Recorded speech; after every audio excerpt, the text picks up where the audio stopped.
नमस्कार. आजचा विषय शब्द नाही, कृती विश्वास जिंकते. संकटात दिलेलं वचन खरंच बदलाचं चिन्ह असतं का? एका जंगलात एक हत्ती राहत होता.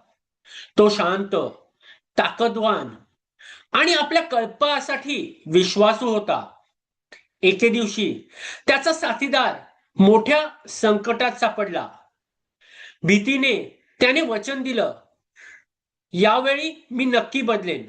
हत्तीने त्याच्यावर विश्वास ठेवला, त्याला मदत केली. काही काळ सगळं छान चाललं. पण संकट संपलं आणि हळूहळू जुन्या सवयी परत आल्या. कारण संकटाने त्याची परिस्थिती बदलली होती, पण त्याचा स्वभाव नाही.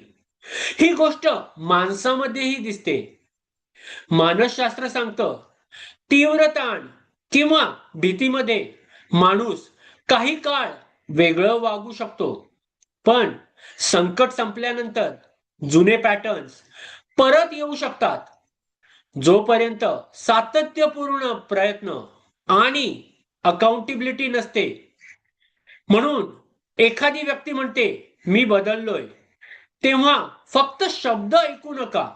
पहा पुढचे काही महिने ती व्यक्ती काय करते. कारण आपण अनेकदा भावनिक क्षणाला कायमस्वरूपी बदल समजतो. आपल्याला चांगल्या हेतूवर विश्वास ठेवायला आवडतं, पण जुन्या सवयींची ताकद आपण कमी लेखतो.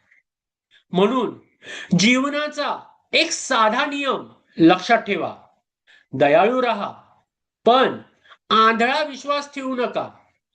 वचन हेतू दाखवतात, पण सातत्यपूर्ण कृतीच चारित्र्य सिद्ध करतात. खरा बदल संकटात दिलेल्या शब्दात दिसत नाही, तो संकट संपल्यानंतर निवडीमध्ये दिसतो. कारण जेव्हा कोणी पाहत नसतं. धन्यवाद.